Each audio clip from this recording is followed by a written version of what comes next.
जिस कौम के पास कुछ भी नहीं, ऐसी भिखारी कौम भी लीडर बनती है मुसलमानों के नाम से। हम वो ताकत हैं कि हमको गाली भी देते हो तो तुम पूजे जाते हो। औकात अपनी भी पहचान लो, औकात हमारी भी पहचान लो। हमको पाकिस्तान भेजा जाता, तुम्हारे बाप का हिंदुस्तान। दुनिया का कोई मुल्क हिंदुस्तान की तरफ आंख उठा के नहीं देख सकता, इसलिए कि हिंदुस्तान के एक मुसलमान ने हिंदुस्तान को सुप्रीम पावर बनाकर पूरी दुनिया में हिंदुस्तान का नाम रोशन कर दिया है। जिस लाल किले पे 15 अगस्त को एक झूठ का पिटारा खोलता है, वही लाल किला हम मुसलमानों की आइडेंटिटी है, याद रखना। जिस ताजमहल का दर्शन करवा के पूरी दुनिया से पैसे लेते हो, वही हमारा आधार कार्ड है, याद रखना। अब उसके अंदर मंदिर तलाश कर रहे हैं, बनाया कुछ नहीं। भिखारियों, बाबा साहब भीमराव अंबेडकर के संविधान के सामने सर झुकाया जाता है, और यही ड्रामा करने वाला पूरे हिंदुस्तान में इलेक्शन में जाकर बाबा साहब के संविधान की धज्जियां उड़ाता है। इसका लेक्चर देखो, इसकी पिक्चर देखो। इसलिए कि इंडिया गेट पे जितने वीर शहीदों के नाम लिखे हैं, उसमें 60% से ज्यादा मुसलमान वीर शहीद हैं। मैं जात बिरादरी में नहीं बांटना चाहता, हमारे हिंदू भाइयों ने भी उसी तरह जान दे के इस देश को बचाया है जिस तरह मुसलमानों ने बचाया है। मैं जात बिरादरी में नहीं बांट रहा हूं। मुसलमानों को जब गद्दार कहा जाता है तब मैं ये बात कहता हूं, मुसलमानों को जब पाकिस्तान भेजने की बात की जाती है तब मैं ये कहता हूं। बस आरजू है इतनी, खाके वतन की मिट्टी रख दे कोई कफन में, मेरे भारत की मिट्टी मेरे कफन में रख करके मुझको कफना दो, बस यही मेरी इच्छा है। हम खून की किस्तें तो अदा कर चुके, लेकिन ऐ खाके वतन कर्ज अदा क्यों नहीं होता। ये सब करिश्मा शादी है हिंदू मुस्लिम नफरत फैलाने वाले एक चाय बेचने वाले का, एक भगौड़े का। आप चाय बेचने वाले को भी जानते हैं और भगौड़े को भी जानते हैं। मैं चाय बेचने वाला, क्या प्यार आया आपको, बना दो बेचारे। पान बेचने वाले मर गए थे, अरे किसी पान बेचने वाले को बना दिया था। यार पूछ के तो चूना लगाता, इसने तो बिना पूछे हुए पूरे भारत को चूना लगा रखा है। हम लड़ेंगे लड़ेंगे लड़ेंगे और पूरी ताकत से लड़ेंगे। 18 साल का मेंबर पार्लियामेंट बोल रहा है, 1 साल नहीं, 2 साल नहीं, और एक सूबे से नहीं, 2 सूबे से नहीं, 6 साल यूपी से, 6 साल बिहार से और 6 साल मध्य प्रदेश से, और कंटिन्यू आया हूं और बोलता हुआ एमपी बनकर इसी पार्लियामेंट में इनके सियासी 3200 दांत मैंने तोड़े हैं। हम कहीं बटे नहीं हैं। ये जो नारा लग रहा है बटोगे तो कटोगे, ये बांटने वालों का नारा है, जिन्होंने इंसानों को, कुछ लोगों को ऊंची जात बिरादरी बनाकर मुंह से पैदा कर दिया, और कुछ लोगों को बांटा तो बाहों से पैदा कर दिया, और कुछ लोगों को बांटा तो पेट से पैदा कर दिया, और कुछ लोगों को बांटा तो शूद्र बनाकर पैर से पैदा कर दिया। वो नारा लगा रहे हैं कि बटोगे तो कटोगे, बांटा तो तुमने, बांटने के जिम्मेदार तो तुम हो, हम तो जोड़ने के जिम्मेदार हैं, हिंदुस्तानियों को इकट्ठा करने के जिम्मेदार हैं। हम तो हिंदू का हा निकालते हैं, मुस्लिम का माँ निकालते हैं, इधर से हा निकालते हैं, इधर से माँ निकालते हैं, और मिला के हम बनाते हैं ताकि मजबूत हिंदुस्तान बने। बटोगे तो कटोगे, बटोगे तो कटोगे नहीं, बटोगे तो मिटोगे। तुम हिंदुस्तानियों को बांट रहे हो, तुम हिंदू मुसलमान का घर नहीं जलाते, तुम हिंदुस्तान का घर जलाते हो। तुम हिंदू मुसलमान की हत्या नहीं करते, तुम हिंदुस्तान की हत्या करते हो। हिंदुस्तान का संविधान और हिंदुस्तान का कानून सारे लोगों की रक्षा सुरक्षा की जब गारंटी देता है, उसी रक्षा सुरक्षा वाले कानून के की आंखें आज पार्लियामेंट में फोड़ी जा रही हैं, उसके कान पार्लियामेंट में तोड़े जा रहे हैं।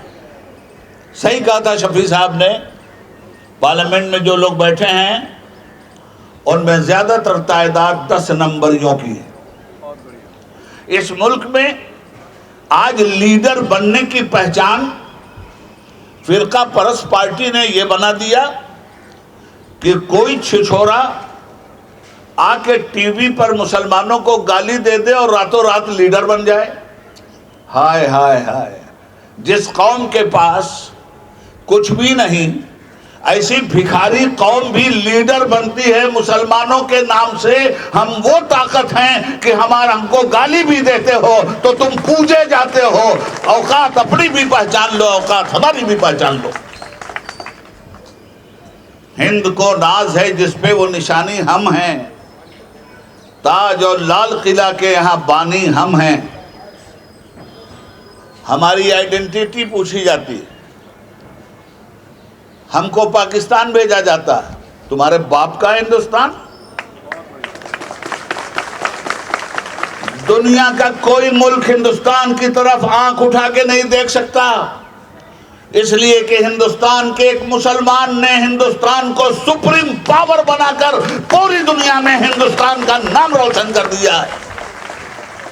हमसे हमारी आइडेंटिटी मांगते हो, हमारा आधार कार्ड मांगते हो।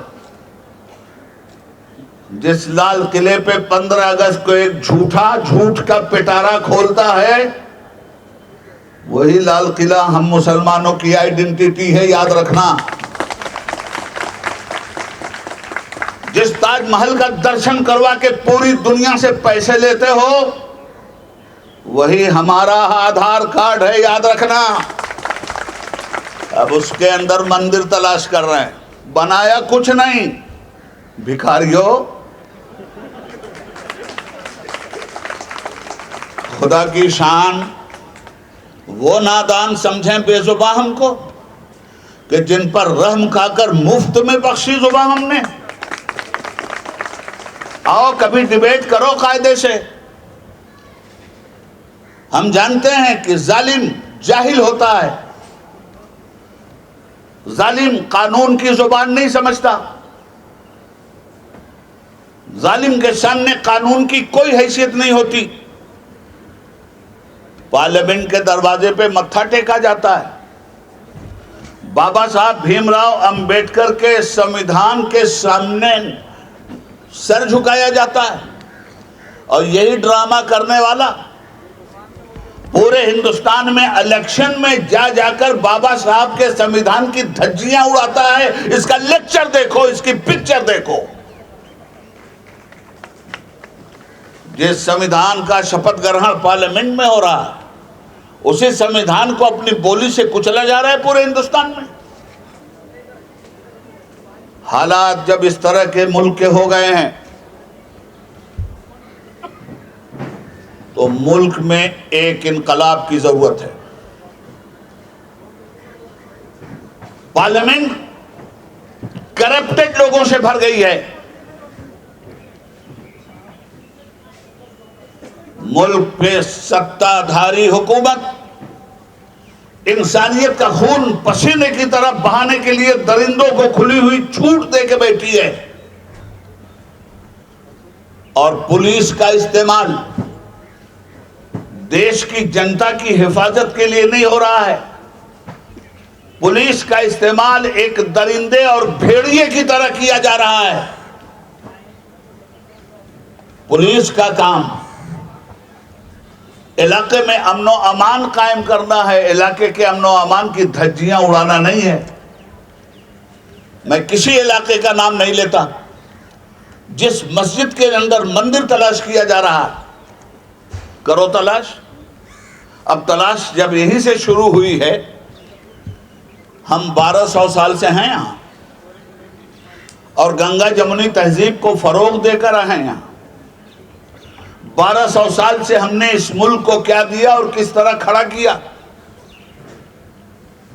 दर्पण कभी झूठ नहीं बोलता और तुम्हारे बस की बात नहीं है कि तारीख के दर्पण को झुठला दो। गुजरता है हर शख्स चेहरा छुपाए, कोई राह में आईना रख गया है। इनकलाब जिंदाबाद ये नारा किसने दिया? भूल जाएंगे क्या इसको अहले वतन? जय हिंद का नारा मुसलमानों ने दिया, ये तिरंगा मुसलमानों ने दिया, ये एटमी ताकत भारत को मुसलमानों ने बनाया। सही लिखा है social democratic party of India के बैनर में, हम किरायादार नहीं हैं, हकदार हैं।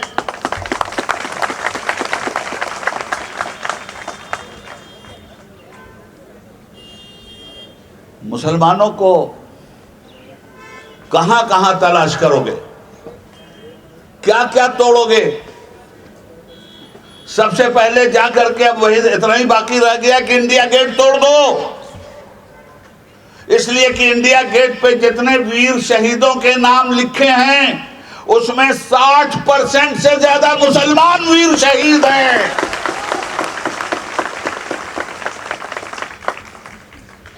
क्या क्या तोड़ोगे? हाँ, मैंने कहा 60% से ज्यादा। अर्ज ये करना चाहता हूं, मुल्क की आजादी की लड़ाई, टीपू सुल्तान कौन था?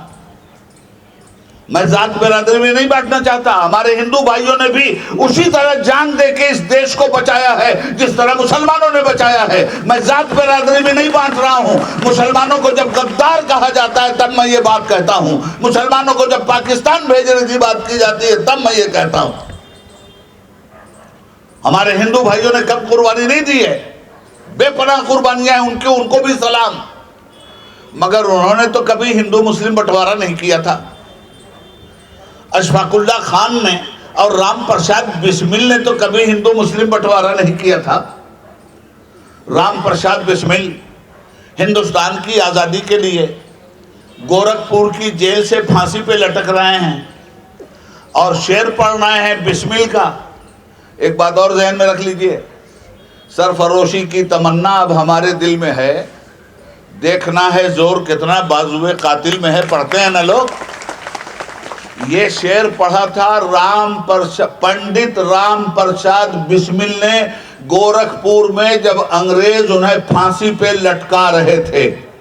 क्या पढ़ा था उन्होंने राम प्रसाद बिस्मिल ने? वो भी शायर थे उर्दू के, उनका तखल्लुस था बिस्मिल। मगर ये शेर उनका नहीं है, ये शेर बिस्मिल अजीमाबादी का है जो पटना के मुसलमान शायर थे और जिसको हिंदू ने पढ़ा था कि फिर सरफरोशी की तमन्ना अब हमारे दिल में है, देखना है जोर कितना बाजुए कातिल में है। वक्त आने पर बता देंगे तुझे आसमां, हम अभी से क्या बताएं क्या हमारे दिल में है। ये बिस्मिल अजीमाबादी का शेर है जिसको राम प्रसाद बिस्मिल ने फांसी के वक्त पढ़ा था गोरखपुर में। और ठीक उसी वक्त उनका साथी शाहजहांपुर का खूबसूरत पठान अशफाकुल्ला खान जब फांसी के फंदे पे लटकाया जा रहा था तो उससे कहा गया था कि अशफाकुल्ला, हिंदुस्तान के स्वतंत्रता सेनानियों के लिए के खिलाफ गवाही दे दो, तुम्हारी जान बचा ली जाएगी। तो अशफाकुल्ला ने कहा था कि मैं आने वाले दौर का सावरकर नहीं हूं कि लोगों के खिलाफ गवाही देकर अपनी जान बचाऊं, मैं हिंदुस्तानी मुसलमान हूं। तो फिर अंग्रेज ने पूछा कि अच्छा तो ये बताओ कि तुम्हारी आखिरी ख्वाहिश क्या है। सुनिए, अशफाकुल्ला खान ने कहा आखिरी ख्वाहिश, आखिरी इच्छा, सुनो, कुछ आरजू नहीं है। आरजू कहते हैं इच्छा को, ख्वाहिश को। फांसी का फंदा अशफाकुल्ला खान की गर्दन में, अंग्रेज पूछता है आखिरी इच्छा बताओ। सुनिए अशफाकुल्लाह खान की आखिरी इच्छा क्या थी, आखिरी ख्वाहिश, आखिरी आरजू। कहते हैं कुछ आरजू नहीं है, बस आरजू है इतनी, खाके वतन की मिट्टी रख दे कोई कफन में, मेरे भारत की मिट्टी मेरे कफन में रख करके मुझको कफना दो, बस यही मेरी इच्छा है। हम खून की किस्तें तो अदा कर चुके, लेकिन ऐ खाके वतन कर्ज अदा क्यों नहीं होता। ये सब करिश्मा शादी है हिंदू मुस्लिम नफरत फैलाने वाले एक चाय बेचने वाले का, एक भगोड़े का। आप चाय बेचने वाले को भी जानते हैं और भगोड़े को भी जानते हैं। मैं चाय बेचने वाला, क्या प्यार आया आपको, बना दो बेचारे को। पान बेचने वाले मर गए थे, अरे किसी पान बेचने वाले को बना दिया था यार, पूछ के तो चूना लगाता, इसने तो बिना पूछे हुए पूरे भारत को चूना लगा रखा है। हम लड़ेंगे लड़ेंगे लड़ेंगे और पूरी ताकत से लड़ेंगे। 18 साल का मेंबर पार्लियामेंट बोल रहा है, 1 साल नहीं 2 साल नहीं, और एक सूबे से नहीं 2 सूबे से नहीं, 6 साल यूपी से, 6 साल बिहार से और 6 साल मध्य प्रदेश से, और कंटिन्यू आया हूं और बोलता हुआ एमपी बनकर इसी पार्लियामेंट में इनके सियासी 3200 दांत मैंने तोड़े हैं।